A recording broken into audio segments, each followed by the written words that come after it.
All right. Good evening. We are live. Facebook. A little bit of technical difficulties. That's okay. We want to thank everybody for joining in. We will give people a minute or two to the join the live stream. It's another beautiful Tuesday night in the great state of Missouri and the great state of New Jersey. Yes. Is it cold in New Jersey? It's cold, it's raining, there's ice on the road. It's not fun. It's not a good night to be out. Yeah. It's cold. It's a little rainy, but we don't have ice. Okay. Well, So it's a good night to be on Facebook Live. it's a great night to be on Facebook, right?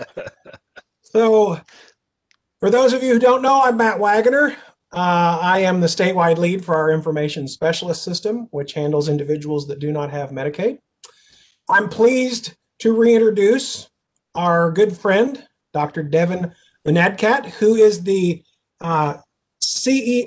You're the. I always have to look at your official title. You're the co-founder and chief medical officer of Station MD. They have a great partnership with Station MD, working with our folks in our Medicaid waiver. It's a great service. It keeps folks from having to get out if they don't have to. Tonight's a great night to use Station MD if it's yucky and wet and cold. Dr. Nadcat is a board certified physician, and you're an emergency room doc, right? And you're seeing and treating folks with COVID-19 pretty regularly. Would that be correct? Yes, it is. Absolutely. So, kind of give us a brief rundown about you, since we only get to talk to you about once a month and we took Yeah, Christmas off. definitely. It's good to be back. So like you said, I'm an emergency physician. I'm a board certified ER doc. Been seeing patients for over 20 years, and this past year has been a pretty difficult year for us, both in the emergency department and in the disability world. For the past 7 years or so, I've been seeing patients with intellectual disabilities via telemedicine throughout the country, and I think we've been providing a good service. But certainly this past year with COVID, our community has suffered greatly, significantly, and we know that individuals with disabilities are at a higher risk for contracting COVID and certainly are at a higher risk of complications from COVID. So we are on the front lines as physicians in real life seeing patients and also over the computer. And we've seen many patients throughout the state of Missouri, and we feel honored to be able to help do our part in curbing the effects of the pandemic. And we appreciate that partnership. We really do. Um, so let's kind of jump in tonight because we want to talk about COVID vaccine. That's all that you hear in the news. And so we want to take an opportunity to talk about maybe debunk some myths, just give some basic information about the vaccine. I know that I'm slated. I don't have it yet, but I'm slated. I'm in line. So I can do my part to kind of help squelch the spread. But just kind of give us kind of a rundown. Let's start talking a little bit about the vaccine, and especially as it relates to our folks. Certainly, will do. So, obviously, like I said, it's been a difficult year, but we do see some light at the end of the tunnel with the generation of the vaccine and its availability. We did, as a group of physicians, do a webinar online for all of our patients and their families and caretakers and agencies, of course, to discuss the COVID-19 vaccine and its administration. And we got a bunch of questions on there. So I thought this would be a great platform to share some of the common questions. So I guess I'll just kick it off and start. The first question is, how does the vaccine work? Right. Yeah, I mean, that's a very common question. So I'm sure you've heard of the words mRNA. This is a unique type of vaccine that uses a technology that's been around for over a decade called mRNA technology. And in short, it really is a message that is injected into the cells, into your body, that tells the body to create a protein called the spike protein, which Mhm. resembles COVID-19, the virus, coronavirus, and your body builds an immune response to it. And within 24 hours, that message degrades, the mRNA degrades, the spike protein degrades, but what's left over are the antibodies. And the antibodies is what causes your protection. So that protects you. That's what vaccines do. See, some people think vaccines are, or there's a myth where vaccines are used to treat the virus. That's not true. Vaccines are given so you build an immune response. So if you're ever exposed to the real virus, you now have the ability to fight it off and not get some of the complications of COVID-19. So that's in very brief, high level. That's really what the vaccine is and what it does. And vaccines over the past decade, past century, have eradicated very virulent or very bad illnesses, viral illnesses.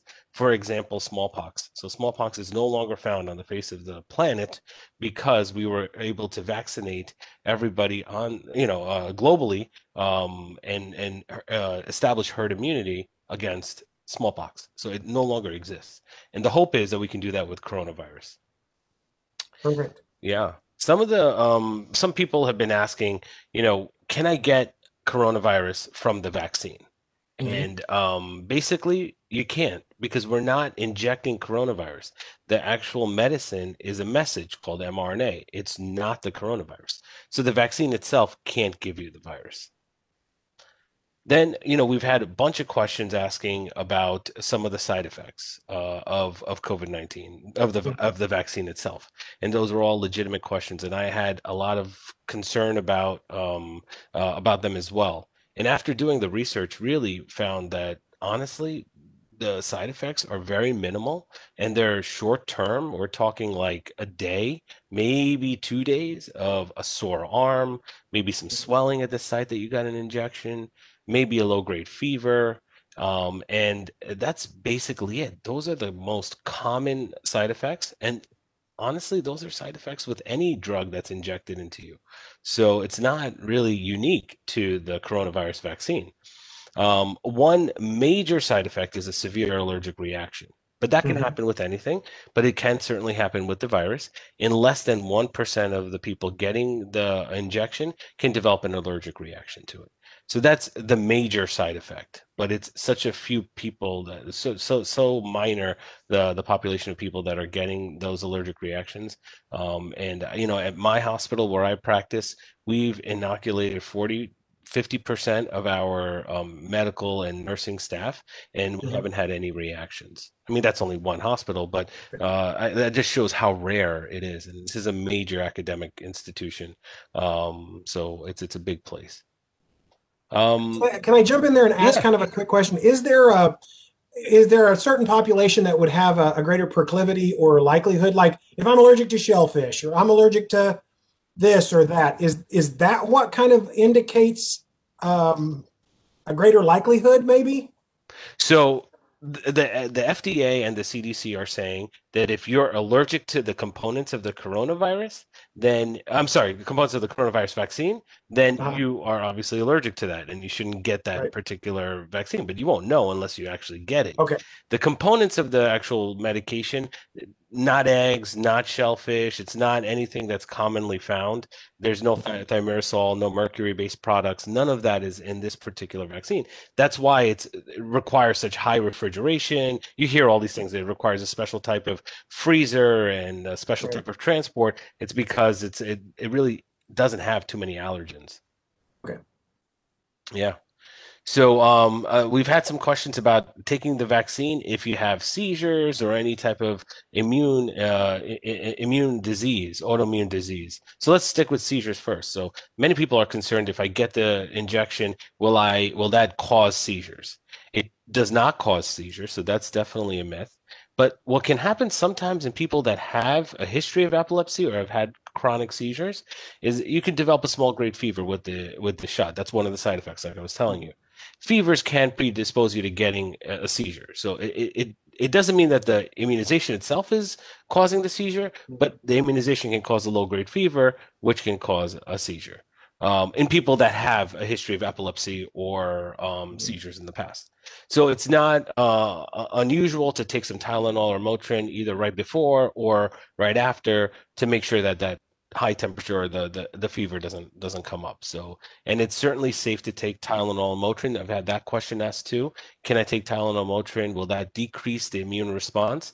It does not, and it's fine to take it with the vaccine or right after the vaccine to help with some of the, those minor effects that we were talking about. If I have Right. hypertension, diabetes, or an autoimmune disease, or other underlying health conditions, should I get the vaccine? And the answer to that question is yes. In fact, you should probably be the first in line to get the vaccine because we know people with comorbidities are at a higher risk of complications of coronavirus. Mm-hmm. So if you have high blood pressure, diabetes, or overweight, obese, sleep apnea, these are all high risk risk factors for complications of coronavirus. So you should really be getting that particular. They should be getting the vaccine for sure. Let's see. I'm going through my questions. Oh, one of the questions I get commonly, especially from the disability population in our community, is were there any individuals with intellectual disabilities included in the vaccine trials? And that's a really good question. I did a lot of homework to try to find the answer to that question. And essentially, in both the Moderna and the Pfizer vaccine, when you look at the method section of their trials, of their studies, they don't specifically list out individuals with intellectual disabilities or any specific like cerebral palsy or autism or things like that as characteristics of individuals that were participating in those studies. They do list individuals with hypertension, lupus, and a whole array of different illnesses. It is possible that people with intellectual or developmental disabilities were included in the studies, but they just weren't categorized as a separate category. They were just categorized as somebody with hypertension or somebody that has no medical problems or somebody that has lupus. So that's as much information as I have from looking at the data that they've presented. But it certainly is possible that people with disabilities were included, just they weren't listed individually. Long-term side effects is another one. So what are some of the long-term side effects? Well, Matt, this hasn't been around for long term. So the virus itself hasn't been around for just basically about a year now has been around, and the vaccine itself the trial started in the summer, so July. So really, we don't know the long-term side effects. So I can't tell you with any degree of certainty there are none. But what I can tell you, what's interesting is when other vaccines have been developed and tested, they noted long-term side effect, any long-term major issue like neurologic problem or immune issue, it was noted in the first few months of the development or inoculation phase. And that's why the FDA and the CDC waited at least 3 months before saying that, hey, we should now move to the next phase or move to so the trials have been through 3 different phases, and each phase has more and more people and more diverse populations in their phases. And after the third phase and waiting a few months, they realized that the benefit greatly outweighed any minor risk, and it would be unethical to have this vaccine and not immunize everybody that they can. And that's why it was released by the FDA as an emergency use access. So yeah. I think that you've hit on a great point there, that a lot of people are concerned, oh, it was a rush job, but they've been working on this for months now. Over 6 months. They've been working on it, developing it. So it's not something that's just been kind of fly by night. No, it certainly isn't. So every medication that's approved by the FDA goes through 4 different phases. So this particular vaccine, which is a medication, has gone through 3 phases. The 4th phase of any drug is long-term trial. It's like 4 to 10 years. So they check to see but we just don't have 4 to 10 years to wait. I mean, Right. we can't socially, economically, health wise, hospitals are overflowing. We just can't do it. So that's why they didn't. Now there's ongoing monitoring, and we're checking and making sure if there is anything reported that it be, brought back to the FDA and CDC. So you'll see that when you get your vaccine. So I got my vaccine. I forgot to mention that. So I got both shots of the vaccine since I see patients on the front Mhm. lines. I didn't have any real effects to talk about. Maybe I had a sore arm for a day, but honestly, that's it. But essentially, after I got my dose, both doses, I got a link to an app a link to a program that the CDC has, and every day I get a text message that says, "How do you feel?" And you answer 4 or 5 questions, and that's what they're doing. They're doing long-term Mhm. monitoring. So my second dose was 2 weeks ago, and today I got another text message and they're going to text message me every 2 weeks out now. I would imagine for a long time to find Right. out if there's anything that I report out as some side effect. So yeah, I mean, there honestly wasn't any corner cut. There were no corners cut in Right. developing and testing the vaccine. It was just let's get it out because we know that it works and we got to help, the population and we got to get through this pandemic. Yeah, so basically there are no corners cut. But the one question I had before taking the vaccine myself was, well, how did it happen so fast? Right? Like usually medications and drugs take years to just develop and Mhm. Mhm. test. And we know that, okay, fine, we're not looking for long term, but even short term side effects, take years to figure out. Well, obviously we know coronavirus has affected so many people throughout the world. It's pretty much touched every individual on this planet. So as a result, the government, both the U.S. government, other governments throughout the world, non-governmental organizations, private industry, all kind of got together and did three very important things. Number one, they provided the money. So they said, here's money from all sorts of revenue streams, and said, usually scientists require a lot of money to test drugs. They Mhm. don't get that money all at once. They could prove a little bit and then they'll get a little bit more money, then they prove a little bit more and they get a little bit more money. Here, the finances were there and the government just said, here, take it, develop something, and let's get something done really fast. And that was Operation Warp Speed. And that was it. So get the resources to the scientists, let them develop something. The second major thing that allowed this vaccine to be rolled out quickly was the fact that there were an abundance of volunteers.